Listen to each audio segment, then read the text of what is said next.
ശ്രീ പാർവതീദേവി ഓമനിച്ചു വളർത്തിയ ഒരു പുത്രൻ. അവൻ അഹങ്കാരം കൊണ്ട് ഉന്മത്തനായി ശ്രീ പാർവതീദേവിയെ തന്നെ തൻ്റെ ഭാര്യയാക്കാൻ ഉദ്യമിക്കുന്നു.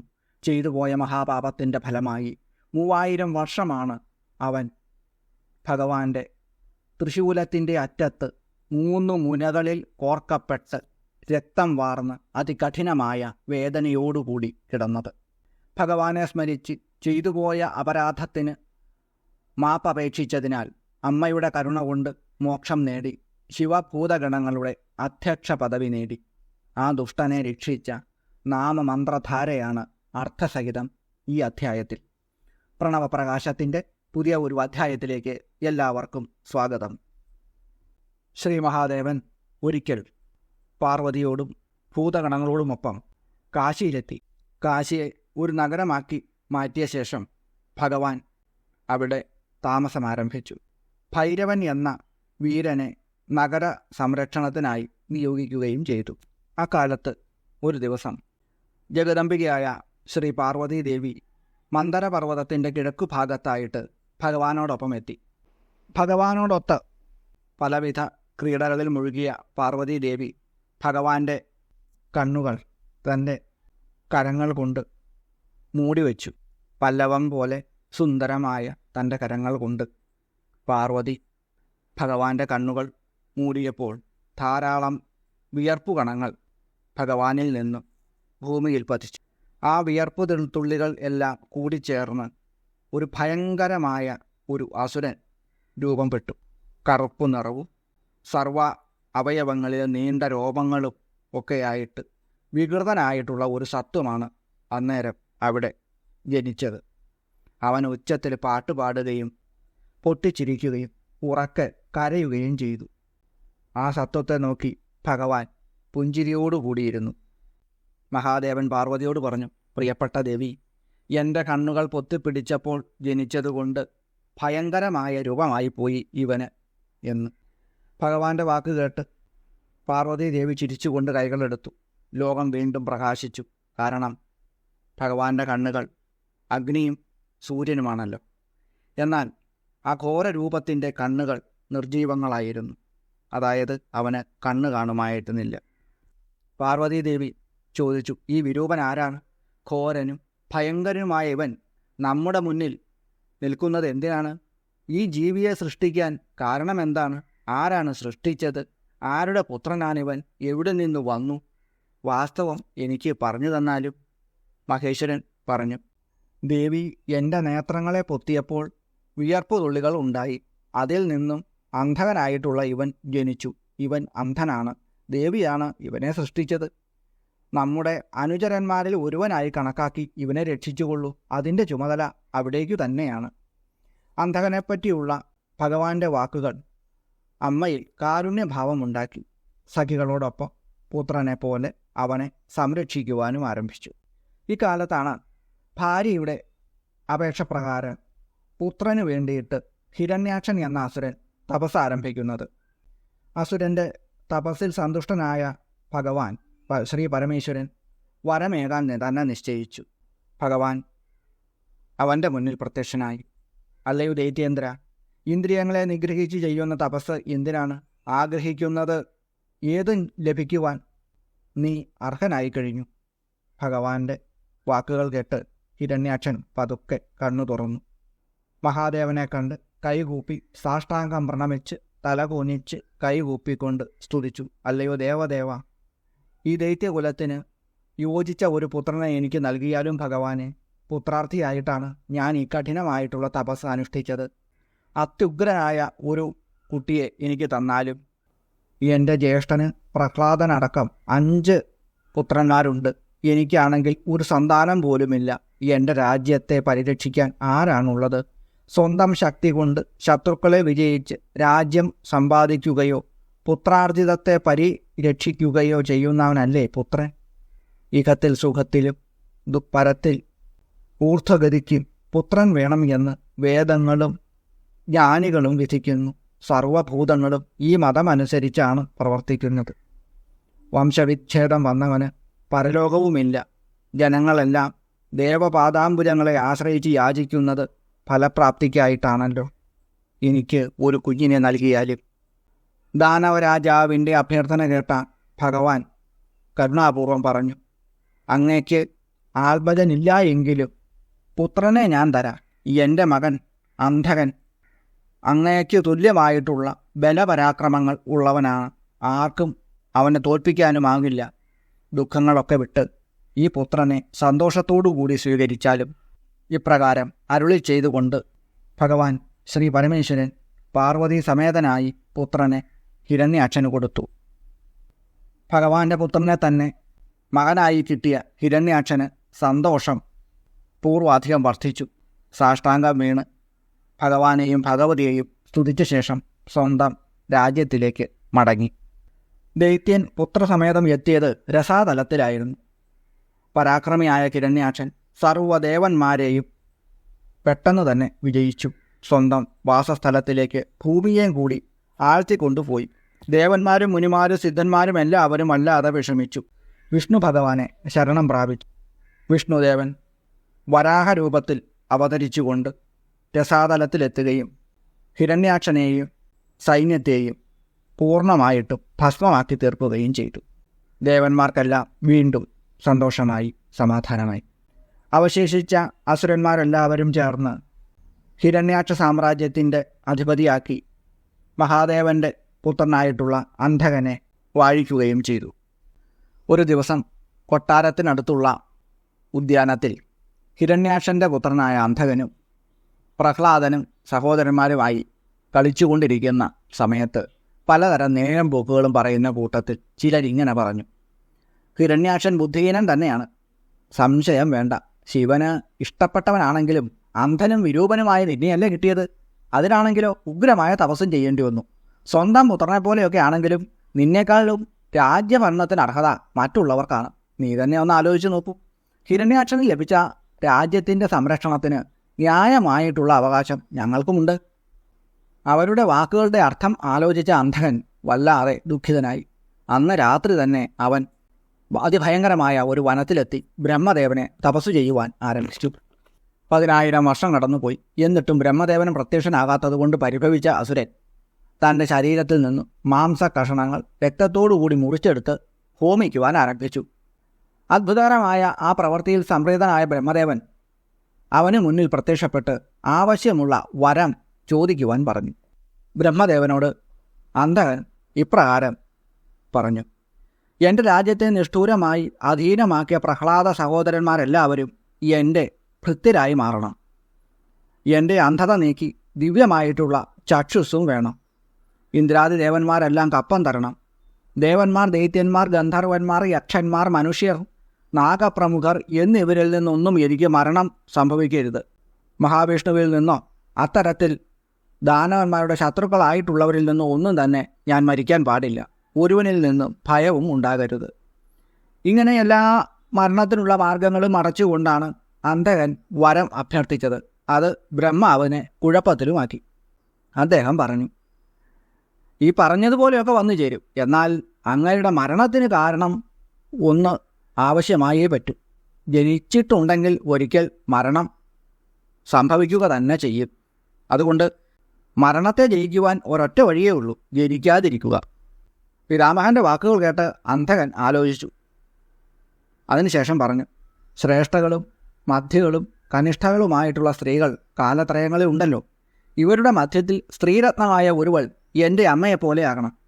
മനസ്സ്, വാക്ക്, ദേഹം എന്നിവകളാൽ മനുഷ്യർക്ക് ഒരിക്കലും അവളെ പ്രാപിക്കുവാൻ സാധിക്കരുത്. ദൈത്യഭാവത്തിൽ ഞാൻ അവളെ ആഗ്രഹിക്കുന്ന, കാമിക്കുന്ന സമയത്ത് ഭൂമിയിൽ നിന്ന് സ്വയം എനിക്ക് നാശം വന്നു ചേരും. അന്ധകൻ്റെ ഈ അഭ്യർത്ഥന ബ്രഹ്മാവിനെ അത്ഭുതപ്പെടുത്തി. എങ്കിലും അദ്ദേഹം അന്ധകാസുരന് വരം നൽകി അപ്രത്യക്ഷനായി. വരം ലഭിച്ചതോടെ അന്ധകാസുരൻ അത്യന്തം സുന്ദരനും അരോഗദൃഢഗാത്രനുമായ ശരീരത്തിന് ഉടമയുമായി തീർന്നു. വരം നേടി തിരിച്ചെത്തിയ അന്ധകനെ എല്ലാവരും രാജാവായി വാഴിക്കുകയും അപ്രകാരം അവൻ ദാനവ ചക്രവർത്തിയായി മാറുകയും ചെയ്തു. സമസ്ത പ്രപഞ്ചത്തെയും നിയന്ത്രിച്ചുകൊണ്ട് അവൻ സ്വൈരവിഹാരം ആരംഭിച്ചു. ഒരിക്കൽ അന്ധകാസുരൻ മന്ത്രിമാരോടും പരിവാരങ്ങളോടും കൂടി മന്ദരഗിരിയുടെ സമീപത്തെത്തി. അവിടെ വച്ച് മന്ത്രിമാരിൽ ചിലർ തപസ്സനുഷ്ഠിച്ചു കൊണ്ടിരിക്കുന്ന ഭഗവാനെയും ശ്രീ പാർവതീദേവിയെയും കാണാനിടയായി. പാർവതീദേവിയുടെ സൗന്ദര്യം കണ്ട് അമ്പരന്ന അവർ അന്ധകാസുരനോട് തപസ്സു ചെയ്യുന്ന ശിവൻ ആരാണെന്നറിയാതെ പാർവതീദേവിയുടെ സൗന്ദര്യത്തെക്കുറിച്ച് അസുര രാജാവിനെ വർണ്ണിച്ചു കേൾപ്പിച്ചു. മന്ത്രിമാരുടെ വാക്കുകൾ കേട്ട അന്ധകാസുരന് പാർവതീദേവിയിൽ ആഗ്രഹം തോന്നി. അവൻ മന്ത്രിമാരെ തന്നെ ദൂതരായിട്ട് ശ്രീ പരമേശ്വരൻ്റെ സമീപത്തേക്ക് അയച്ചു. മഹർഷിയുടെ രൂപത്തിൽ വസിക്കുന്ന മഹാദേവൻ്റെ സന്നിധിയിലെത്തി മഹാദേവൻ ആരാണെന്നറിയാതെ അവർ ഇപ്രകാരം പറഞ്ഞു: അല്ലയോ താപസ, അന്ധകാസുരൻ എന്ന അസുര രാജാവിൻ്റെ മന്ത്രിമാരാണ് ഞങ്ങൾ. അദ്ദേഹം ത്രൈലോക്യാധിപനാണ്. അദ്ദേഹത്തിൻ്റെ ആജ്ഞ അനുസരിച്ചാണ് ഞങ്ങൾ വന്നിട്ടുള്ളത്. അങ്ങ് ആരാണ്? ആരുടെ പുത്രനാണ്? മുനിരൂപത്തിൽ ഇവിടെ വന്നിരിക്കാനുള്ള കാരണം എന്താണ്? അതിമനോഹരമായിട്ടുള്ള ഈ സുന്ദരീ രത്നത്തെ ദൈത്യനായിട്ടുള്ള അസുരേന്ദ്രന് സമ്മാനിച്ചാലും എല്ലിൻ്റെ മാലയും ധരിച്ച് സർവത്ര ഭസ്മവും പൂശി വിരവുമായിട്ടുള്ള ഈ ശരീരം, ആവനാഴി, അമ്പ, വില്ല്, ഖഡ്ഗം, ശൂലം, തോട്ടി തുടങ്ങിയ ആയുധങ്ങളും ജടക്കെട്ടും ചന്ദ്രക്കലയും ദുർഗന്ധം വമിക്കുന്ന അസ്ഥിമാലയും വിഷാഗ്നിയുമൊക്കെ ഉള്ള അങ്ങ് ഇവൾക്ക് ഒട്ടും തന്നെ ചേരുന്നവളല്ല. അതുകൊണ്ട് സന്തോഷസമേതനായിട്ട് അങ്ങ് ഈ സ്ത്രീയെ ഞങ്ങളുടെ രാജാവിൻ്റെ അടുത്തേക്ക് പറഞ്ഞയച്ചാലും. ഇത് കേട്ട് ശ്രീ മഹാദേവൻ പുഞ്ചിരിച്ചുകൊണ്ട് മറുപടി പറഞ്ഞു: എന്തിനാണ് ഇങ്ങനെയെല്ലാം പറയുന്നത്? ദൈത്യന്മാരുടെയും ഒക്കെ രാജാവാണല്ലോ അങ്ങ്. അതുകൊണ്ട് ന്യായം പറയുന്നത് തന്നെ ആവശ്യമില്ലാത്തതാണ്. എനിക്ക് എൻ്റെ അച്ഛനെക്കുറിച്ചോ അമ്മയെക്കുറിച്ചോ ഒന്നും അറിയില്ല. അതുകൊണ്ട് എനിക്ക് എൻ്റെ ഈ രൂപം ജന്മനാ ഉള്ളതായിരിക്കണം. സുന്ദരിയാണെന്ന് നിങ്ങൾ പറയുന്ന ഇവൾ എൻ്റെ ഭാര്യയാണ്. നിങ്ങൾക്ക് സാധിക്കുമെങ്കിൽ ഇവളെ കൊണ്ടുപോയിക്കൊള്ളൂ. ദൂതന്മാരായ അന്ധകാസുരൻ്റെ മന്ത്രിമാരെല്ലാം തിരിച്ചുപോയി അന്ധകാസുരനെ വിവരങ്ങളെല്ലാം ധരിപ്പിച്ചു. ദൂതന്മാരായ മന്ത്രിമാർ പറഞ്ഞ കാര്യങ്ങൾ കേട്ട അന്ധകൻ അത്യധികം കോപിഷ്ഠനായി സൈന്യ സന്നാഹങ്ങളോടുകൂടി ശ്രീ മഹാദേവൻ്റെ സമീപത്തേക്ക് മന്ത്രിമാരോടൊപ്പം അയാൾ പുറപ്പെട്ടു. അപകടം മനസ്സിലാക്കിയ ഇന്ദ്രാദി ദേവകളും സപ്തമാതൃക്കളും ഭഗവാൻ മഹാവിഷ്ണുവും എല്ലാം മഹാദേവൻ്റെ പക്ഷത്ത് അണിനിരന്നു. അസുരൻ്റെ ഉപദ്രവം കൊണ്ട് പൊറുതി മുട്ടിയിരുന്ന ദേവഗണങ്ങൾ എല്ലാവരും സന്തോഷത്തോടു കൂടിയാണ് യുദ്ധത്തിനൊരുങ്ങിയത്. അന്ധകൻ്റെ അതികഠിനമായ അസ്ത്രപ്രയോഗം കൊണ്ടും യുദ്ധപരാക്രമം കൊണ്ടും ദേവാദികളും മാതൃഗണങ്ങളുമെല്ലാം വല്ലാതെ വശം കെട്ടു. ഒടുവിൽ മഹാദേവൻ തന്നെ നേരിട്ട് യുദ്ധം ആരംഭിച്ചു. അത്യുഗ്രമായ യുദ്ധത്തിനൊടുവിൽ അന്ധകാസുരനെ ശ്രീ മഹാദേവൻ തന്നെ തൻ്റെ തൃശൂലത്തിൽ കുത്തിയെടുത്ത് ഉയർത്തി നിർത്തി. പ്രാണവേദനയോടുകൂടി അസുരൻ അതിൽ കിടന്നു പിടഞ്ഞു. 3000 വർഷങ്ങളാണ് തീവ്രവേദനയോടുകൂടി അന്ധകൻ ശൂലത്തിൻ്റെ അഗ്രത്തിൽ കിടന്നത്. ബ്രഹ്മദേവൻ്റെ വരപ്രഭാവം മൂലം പ്രാണൻ പോകാതെ കിടന്ന അവന് ഒടുവിൽ ബോധോദയം വന്നു. മഹാദേവിയെയും മഹാദേവനെയും സ്തുതിച്ചുകൊണ്ട് അവൻ മാപ്പപേക്ഷിച്ചു. 108 വിശിഷ്ടമായ നാമങ്ങൾ കൊണ്ട് ശ്രീ മഹാദേവനെ ഇപ്രകാരം സ്തുതിച്ചു: മഹാദേവം വിരൂപാക്ഷം ചന്ദ്രാർത്ഥഹൃതശേഖരം അമൃതം ശാശ്വതം സ്ഥാണം നീലകണ്ഠം പിനാകിനം വൃഷഭാക്ഷം മഹാജ്ഞേയം പുരുഷം സർവകാമദം കാമാരിം കാമദഹനം കാമരൂപം കപർദിനം വിരൂപം ശിരിശം ഭീമം സൃക്കിണം രക്തവാസസം യോഗിനം കാലദഹനം ത്രിപുരഘ്നം കപാലിനം ഗൂഢവ്രതം ഗുപ്തമന്ത്രം ഗംഭീരം ഭാവഗോചരം അണിമാദിഗുണാധാരം ത്രിലോകൈശ്വര്യദായകം വീരം വീരഹന്തം ഘോരം വിരൂപം മാംസളം പടും മഹാമാംസാദമുന്മത്തം ഭൈരവം വൈ മഹേശ്വരം ത്രൈലോക്യദ്രാവണം ലുബ്ധം ലുബ്ധകം യജ്ഞസൂദനം കൃത്തികാനാം സുതൈര്യുക്തം ഉന്മത്തം കൃത്തിവാസസം ഗജകൃത്തിപരിധാനം ക്ഷുബ്ധം ഭുജഗഭൂഷണം ദത്താലംബം ച വേതാളം ഘോരം ശാകിനി പൂജിതം അഘോരം ഘോരദൈത്യഘ്നം ഘോരഘോഷം വനസ്പതിം ഭസ്മാംഗം ജഡിലം ശുദ്ധം ഭേരുണ്ഠശതസേവിതം ഭൂതേശ്വരം ഭൂതനാഥം പഞ്ചഭൂതാശ്രിതം ഖഗം ക്രോധിതം നിഷ്ഠുരം ചണ്ഡം ചണ്ഡീശം ചണ്ഡികാപ്രിയം ചണ്ഡതുണ്ടം ഗരുദ്മന്ദം നിസ്ത്രിംശം ശവഭോജനം ലേലിഹാനം മഹാരൗദ്രം മൃത്യും മൃത്യോരഗോചരം മൃത്യോർമൃത്യും മഹാസേനം ശ്മശാനാരണ്യവാസിനം രാഗം വിരാഗം രാഗാന്ധം വീതരാഗം ശതാർച്ചിഷം സത്വം രജസ്തമോ ധർമ്മം അധർമ്മം വാസവാനുജം സത്യം ത്വസത്യം സദ്രൂപം അസദ്രൂപമഹേതുകം അർദ്ധനാരീശ്വരം ഭാനും ഭാനുകോടിശതപ്രഭം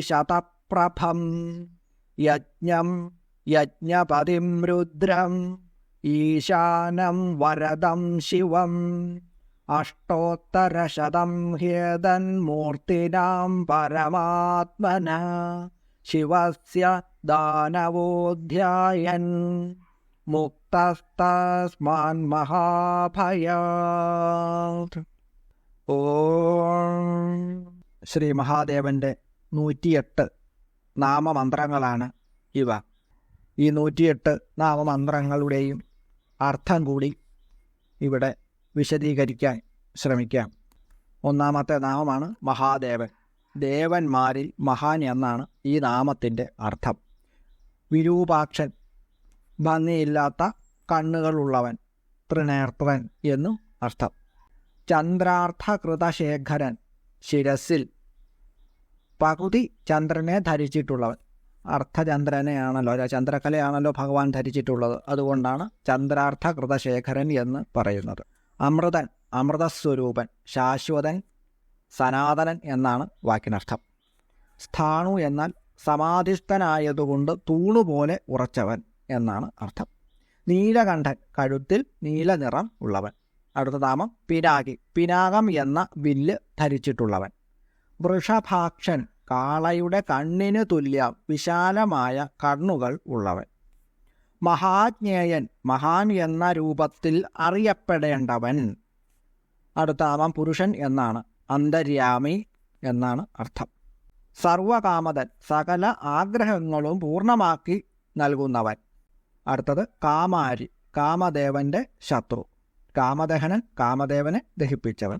കാമരൂപൻ എന്ന് പറഞ്ഞാൽ ഇഷ്ടം പോലെ രൂപം ധരിക്കാൻ കഴിയുന്നവൻ. കപർദി, വിശാലമായ ജടയുള്ളവൻ. വിരൂപൻ, ഭയം ഉളവാക്കുന്ന രൂപം ഉള്ളവൻ. ഭീമൻ, ഭയങ്കരൻ. സൃക്കി എന്ന് പറഞ്ഞാൽ വലിയ കടവായി ഉള്ളവൻ എന്ന് അർത്ഥം. രക്തവാസ എന്നാൽ ചുവന്ന വസ്ത്രം ധരിച്ചിട്ടുള്ളവൻ. യോഗി, യോഗം അറിയാവുന്നവൻ. കാലദഹനൻ എന്ന് പറഞ്ഞാൽ കാലനെ ദഹിപ്പിച്ചിട്ടുള്ളവൻ എന്ന് അർത്ഥം. ത്രിപുരഘ്നൻ, ത്രിപുരങ്ങളെ സംഹരിച്ചവൻ. കപാല, കപാലം എന്ന് പറഞ്ഞാൽ തലയോട് ധരിച്ചിട്ടുള്ളവൻ. ഗൂഢവ്രതൻ, വ്രതം രഹസ്യമാക്കിയിട്ടുള്ളവൻ. ഗുപ്തമന്ത്രൻ, മറച്ചു വയ്ക്കേണ്ട മന്ത്രങ്ങൾ ഉള്ളവൻ.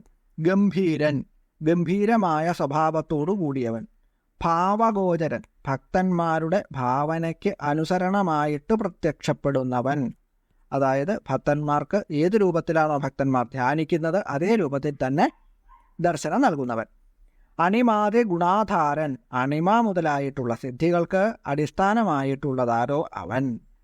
ത്രിലോക ഐശ്വര്യദായകൻ, 3 ലോകങ്ങളിലും ഉള്ളവർക്കും ഐശ്വര്യം പ്രദാനം ചെയ്യുന്നവൻ. വീരൻ, ബലശാലി എന്നാണ് അർത്ഥം. വീരഹന്ത എന്ന് പറഞ്ഞാൽ ശത്രുവീരന്മാരെ ഹനിക്കുന്നവൻ. അടുത്ത നാമമന്ത്രമാണ് ഘോരൻ, ദുഷ്ടന്മാർക്ക് ഭയങ്കരൻ. വിരൂപൻ, ഭംഗിയില്ലാത്ത രൂപം ഉള്ളവൻ. മാംസളൻ, തടിച്ചു കൊഴുത്ത ശരീരമുള്ളവൻ. പടു എന്ന് പറഞ്ഞാൽ സമർത്ഥൻ. മഹാമാംസാദൻ, മെച്ചമേറിയ പഴങ്ങളുടെ കഴമ്പ്, മാംസളമായിട്ടുള്ള ഭാഗം ഭക്ഷിക്കുന്നവൻ. ഉന്മത്തൻ എന്ന് പറഞ്ഞാൽ മതിച്ചവൻ. ഭൈരവൻ, കാലഭൈരവ സ്വരൂപത്തോടു കൂടിയിട്ടുള്ളവൻ. മഹേശ്വരൻ ദേവ ഈശ്വരന്മാരിൽ ശ്രേഷ്ഠൻ. മഹേശ്വരൻ സമസ്ത ദേവന്മാരിലും ശ്രേഷ്ഠനായിട്ട് ഉള്ളവൻ. ത്രൈലോക്യദ്രാവണൻ, ത്രിലോകികളെ നശിപ്പിക്കുന്നവൻ. ലുബ്ധൻ, സ്വജനങ്ങൾക്ക് ലോഭം ഉള്ളവൻ. ലുബ്ധകൻ, വലിയ വേടന്റെ രൂപം ഉള്ളവൻ. യജ്ഞസൂദനൻ, ദക്ഷന്റെ യജ്ഞം നശിപ്പിച്ചവൻ. കൃത്തികാസുത യുക്തൻ, കാർത്തികേയനോടുകൂടിയവൻ. ഉന്മത്തൻ, ഭ്രാന്തനെപ്പോലെ വേഷം ധരിച്ചവൻ. കൃത്തിവാസ, ഗജാസുരന്റെ തോല് വസ്ത്രമായിട്ട് ധരിച്ചിട്ടുള്ളവൻ. ഗജകൃത്തി പരിധാനൻ, ആനയുടെ തോലുടുത്തിരിക്കുന്നവൻ. ക്ഷുബ്ധൻ, ഭക്തന്മാരുടെ സങ്കടത്തിൽ ക്ഷോഭിക്കുന്നവൻ. ഭുജഗഭൂഷണൻ, പാമ്പുകളെ ആഭരണമാക്കിയിട്ടുള്ളവൻ. ദത്താലംബൻ എന്ന് പറഞ്ഞാൽ ഭക്തന്മാർക്ക് ആശ്രയം കൊടുക്കുന്നവൻ. അവലംബം ആശ്രയം, അപ്പോൾ ആശ്രയം കൊടുക്കുന്നവൻ എന്ന് അർത്ഥം വരും. വേതാളൻ, വേതാളസ്വരൂപൻ. ഘോരൻ, ഘോരൻ എന്ന് പറഞ്ഞാൽ ഭയങ്കരൻ എന്നർത്ഥം. ശാകിനി പൂജിതൻ, ശാകിനിമാരാൽ പൂജിക്കപ്പെടുന്നവൻ. അഘോരൻ, ശാന്തമാർഗത്തിൽ പ്രവർത്തിക്കുന്നവൻ. ഘോര ദൈത്യാഘ്നൻ, ഭയങ്കരന്മാരായിട്ടുള്ള ദൈത്യന്മാരെ കൊല്ലുന്നവൻ. ഘോരഘോഷൻ, ഭയങ്കരമായി നാദം പുറപ്പെടുവിക്കുന്നവൻ, വലിയ ശബ്ദം ഉണ്ടാക്കുന്നവൻ. വനസ്പതി, വനസ്പതിയുടെ സ്വരൂപത്തിലുള്ളവൻ. ഭസ്മാംഗൻ, ശരീരത്തിൽ ഭസ്മം പൂശിയ അംഗങ്ങളോട് കൂടിയവൻ. ശരീരത്തിൽ ഭസ്മം പൂശിയവൻ എന്നും അർത്ഥം വരുന്നു. ജഡിലൻ, ജഡ ധരിച്ചവൻ. ശുദ്ധൻ, പരമപാവനൻ. ഭേരുണ്ഡ ശതസേവിതൻ, നൂറുകണക്കിന് ഭേരുണ്ടങ്ങൾ എന്ന പക്ഷികളാൽ സേവിക്കപ്പെടുന്നവൻ. ഭൂതേശ്വര, ജീവികളുടെ എല്ലാം അധിപതി. ഭൂതനാഥൻ, ഭൂതഗണങ്ങളുടെ സ്വാമി. പഞ്ചഭൂതാശ്രിതൻ എന്ന് പറഞ്ഞാൽ പഞ്ചഭൂതങ്ങൾക്ക് ആശ്രയം നൽകുന്നവൻ. ഖഗൻ, ആകാശസഞ്ചാരി. ക്രോധിതൻ, കോപമുള്ളവൻ. നിഷ്ഠുരൻ, ദുഷ്ടന്മാരോട് കഠിനമായിട്ട് പെരുമാറുന്നവൻ. ചണ്ഡൻ, തീഷ്ണമായിട്ടുള്ള പരാക്രമം ഉള്ളവൻ. ചണ്ഡീശൻ, ചണ്ഡികാദേവിയുടെ പ്രാണനാഥൻ. ചണ്ഡികാപ്രിയൻ, ചണ്ഡികയ്ക്ക് പ്രിയപ്പെട്ടവൻ. ചണ്ഡതുണ്ടൻ, അത്യധികം കോപിക്കുന്ന മുഖം ഉള്ളവൻ. ഗരുത്മാൻ, ഗരുഡ സ്വരൂപൻ. നിസ്ത്രിംശൻ, വാളിൻ്റെ സ്വരൂപമുള്ളവൻ. ശവഭോജനൻ, ശവം ഭക്ഷണമാക്കുന്നവൻ. ലേലിയുഹാനൻ, കോപിക്കുമ്പോൾ നാക്കുനീട്ടി കടവായ നക്കുന്നവൻ. മഹാരൗദ്രൻ, അത്യധികം ഭയങ്കരൻ. മൃത്യു, മരണത്തിൻ്റെ രൂപമുള്ളവൻ. മൃത്യോരഗോചരൻ, മൃത്യുവിനെ പോലും സമീപിക്കാൻ കഴിയാത്തവൻ. മൃത്യോർമൃത്യു, കാലൻ്റെയും കാലൻ. മഹാസേനൻ, വിശാലമായ സേനയുള്ള കാർത്തികേയൻ്റെ രൂപത്തോട് കൂടിയവൻ. ശ്മശാനാരണ്യവാസി, ശ്മശാനമാകുന്ന ആരണ്യത്തിൽ, വനത്തിൽ വസിക്കുന്നവൻ. രാഗൻ, പ്രേമസ്വരൂപൻ. വിരാഗൻ, ആസക്തി ഇല്ലാത്തവൻ. രാഗാന്ധൻ, പ്രേമത്തിൽ മുഴുകിയവൻ. വീതരാഗൻ, വൈരാഗ്യമുള്ളവൻ. ശതാർച്ചി, തേജസ്സിൻ്റെ അസംഖ്യം സ്ഫുലിംഗങ്ങളോടുകൂടിയവൻ. സത്വൻ എന്ന് പറഞ്ഞാൽ സത്വഗുണം ഉള്ളവൻ. രജ, രജോഗുണസ്വരൂപൻ. തമ, തമോ ഗുണസ്വരൂപൻ. ധർമ്മൻ, ധർമ്മത്തിൻ്റെ സ്വരൂപൻ. അധർമ്മൻ എന്ന് പറഞ്ഞാൽ അധർമ്മത്തിൻ്റെയും സ്വരൂപമായിട്ടുള്ളവൻ. വാസവാനുജൻ, ഇന്ദ്രൻ്റെ അനുജൻ. ഉപേന്ദ്രസ്വരൂപൻ എന്നും പറയും. സത്യൻ, സത്യസ്വരൂപൻ. അസത്യൻ, സത്യത്തിനും അപ്പുറം ഉള്ളവൻ. സദ്രൂപൻ, ഉത്തമമായിട്ടുള്ള രൂപം ഉള്ളവൻ. അസദ്രൂപൻ, ബീഭത്സമായിട്ടുള്ള രൂപം ധരിച്ചവൻ. അഹേതുകൻ, കാരണമില്ലാത്തവൻ. അർദ്ധനാരീശ്വരൻ, പകുതി പുരുഷൻ്റെയും പകുതി നാരിയുടെയും രൂപം ധരിച്ചിട്ടുള്ളവൻ. ഭാനു, സൂര്യൻ്റെ സ്വരൂപത്തോടു കൂടിയവൻ. ഭാനുകോടി ശതപ്രഭൻ, 100 കോടി സൂര്യന്മാർക്ക് തുല്യം പ്രഭയുള്ളവൻ. യജ്ഞൻ, യജ്ഞസ്വരൂപൻ. യജ്ഞപതി, യജ്ഞേശ്വരൻ. രുദ്രൻ, സംഹരിക്കുന്നവൻ എന്നാണ് അർത്ഥം. ഈശാനൻ, ഈശ്വരൻ. വരദൻ, വരം കൊടുക്കുന്നവൻ. ശിവൻ, മംഗളസ്വരൂപം. കരുണാമയനായ ഭഗവാൻ ശ്രീ പാർവതീദേവിയുടെ അനുമതിയോടുകൂടി അവനെ താഴെ ഇറക്കി വേദനകളൊക്കെ അകറ്റി സ്വസ്ഥനാക്കി തീർത്തു. മഹാദേവനും മഹാദേവിയും അവന് മാപ്പ് നൽകിക്കൊണ്ട് സ്നേഹത്തോടുകൂടി മൂർധാവിൽ ചുംബനം നൽകി പുത്രനായിട്ട് സ്വീകരിച്ചു. ഭൂതഗണങ്ങളുടെ അധ്യക്ഷനായിട്ട് സ്ഥാനം നൽകുകയും ചെയ്തു. അത്യന്തം ദുഷ്ടനായ അന്ധകാസുരനു പോലും മോക്ഷം നൽകിയ അതിവിശിഷ്ടവും ദിവ്യവുമായ ഈ നാമങ്ങൾ സാധാരണക്കാരായ നമ്മൾക്ക് എത്രമാത്രം അനുഗ്രഹമാണ് നൽകുക എന്ന് ചിന്തിക്കാൻ പോലും സാധ്യമല്ല. ശ്രീ ശിവമഹാപുരാണം രുദ്രസംഹിതയിലെ 5-ാം ഭാഗമായ യുദ്ധഖണ്ഡത്തിലാണ് ഈ മഹത്വമേറിയ ഭാഗം. എല്ലാവരും ഈ നാമങ്ങൾ ജപിച്ച് എല്ലാ ആഗ്രഹങ്ങളും സാധ്യമാക്കി തീർക്കുക. ശ്രീ പാർവതി പരമേശ്വരന്മാർ എല്ലാവരെയും അനുഗ്രഹിക്കട്ടെ എന്ന് പ്രാർത്ഥിച്ചുകൊണ്ടും അവിടുത്തെ തൃപ്പാദ പത്മങ്ങളിൽ സഹസ്രകോടി പ്രണാമങ്ങൾ അർപ്പിച്ചുകൊണ്ടും നിർത്തുന്നു. നന്ദി, നമസ്കാരം.